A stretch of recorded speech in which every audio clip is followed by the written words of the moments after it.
So our topic is teeth. तो what are the uses of teeth? Teeth के uses क्या है? First is cut up, cutting करने के लिए. Second one is chew and the third one is speech. Speaking के लिए भी. अगर teeth नहीं हो तो tongue और teeth दोनों का जरूरी है होना, तभी आपकी शब्द निकलेंगे, वर्ड निकलेंगे, शब्द निकलेंगे. आपकी स्पीकिंग तभी होगी अगर टीथ है. जैसे जैसे एज ग्रो करती है, अगर कभी टीथ नहीं होते तो आप देखते हैं उनकी जो शब्द है वो समझ में नहीं आते. देखा होगा ना आपने काफी ओल्ड एज पर्सन को, तो फिर उनको नकली जॉ बनवानी पड़ती है. तो आपकी स्पीकिंग के लिए दोनों चीजें जरूरी हैं, माउथ के अंदर टीथ एंड टंग ऑल्सो. ठीक है, ये आपके टीथ के यूजेस हैं. अब जैसे ही बेबी 6 मंथ का होता है तो उसके पास थोड़े से एक तो नीचे एक तो ऊपर टीथ आ जाते हैं. These are called milk teeth. ठीक है, जब बेबी 6 मंथ का होता है. अगर 6 मंथ का बेबी और तब तक टीथ नहीं आते तो we should go for the doctor, because कि उनके अंदर कैल्शियम की डेफिशिएंसी होगी. ठीक है, अब जैसे बेबी 2.5 इयर्स का होता है तो लगभग 20 टीथ उनके अंदर आ जाते हैं. ठीक है, जैसे ही बेबी 6 ईयर क्रॉस करता है तो 6 to 14 इयर्स के बिटवीन उनके सारे टीथ ऑलमोस्ट आ जाता है एक्सेप्ट विजडम टीथ. तो टोटल टीथ कितने आ जाते थे? Permanent teeth 32. उसमें से विजडम टीथ जो है आपके वो नहीं आते. ठीक है, 4 आप लेस कर लीजिए, 28 आपके आ जाते हैं. ठीक है, कब आ जाते हैं? 6 to 14 ईयर के बीच में आपके 28 टीथ आ जाते हैं. अब कटिंग टीथ आपके इंसिजर 4 नीचे होते हैं, 4 अपर जो बिल्कुल सामने होते हैं. These are called cutting teeth, जिनको आप इंसिजर्स भी कहते हैं, जिनसे आप कुछ भी कट करना, फ्रूट्स कट करना है ना, आप कोई भी सैलेड कट करके खाते हैं.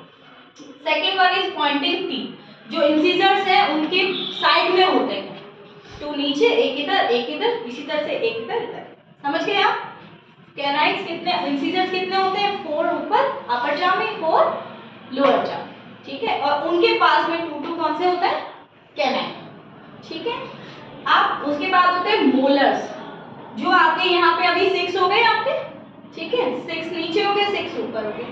अब आपके जो च्यूइंग टीथ है 10 इधर और लोअर जॉ में और अपर जॉ में मोलर.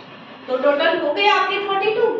काउंट करिए, 8 और 4 12 और 20 32 हो गए आपके. लेकिन इनमें से आपके अभी 4 नहीं आते. ठीक है, यहाँ पे जो आपके च्यूइंग टीथ है, ये जो विजडम टीथ है लास्ट में आपकी, ये कब आएगी? जब आपकी एज जो है वो 25 इयर्स क्रॉस कर देगी. समझ गए?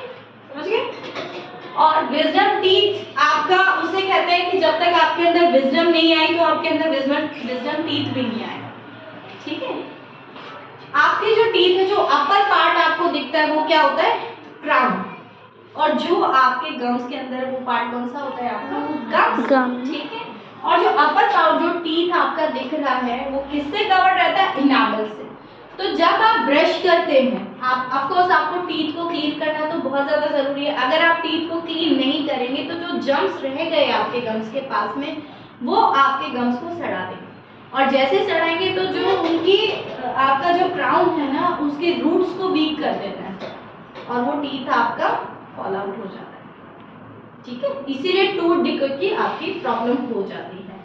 अब उससे बचना कैसे? आपको ब्रश तो करनी है, लेकिन ब्रश को पहले सॉफ्ट करना है. ऐसे नहीं कि आप सुबह उठते शुरू हो गए, ब्रश आपकी हार्ड है और आपने स्टार्ट कर दिया हेयर एंड हेयर और आपके सारे गम्स छिल गए. अगर आपके गम्स छिल जाएंगे तो यहाँ पे आप कुछ भी खाएंगे ना, खट्टा खाएंगे, ठंडा खाएंगे, तो आपको बहुत ज्यादा पेन होगा टीथ में. तो आपको ब्रश करने का प्रॉपर मेथड है, आप बहुत ज्यादा हॉट वाटर में ब्रश को 5 मिनट डिप करिए. उसके बाद जब आपकी ब्रश सॉफ्ट हो जाए तो ये आपका जो टीथ है ना, इसके गम्स वाले पार्ट पे आपको ब्रश नहीं टच करनी है. उससे नीचे धीरे धीरे से अप एंड डाउन धीरे धीरे बिल्कुल सॉफ्टली आपको ब्रश करनी है, क्योंकि किड्स में टूथ डिके की प्रॉब्लम बहुत ज्यादा होती है. और आप कुछ भी खाते हैं एक बार गार्गल जरूर करना है. 2 टाइम ब्रश तो आपको करना ही है ना. कुछ भी खाने के बाद आपको गार्गल जरूर करना है, वरना माउथ में स्मेल होगी, गम्स आपके वीक हो जाएंगे और क्राउन नीचे गिर जाएगा. समझ गए आप? अपने टीथ की प्रॉपर देखभाल करनी है. माउथ खोले तो माउथ से स्मेल नहीं आनी चाहिए.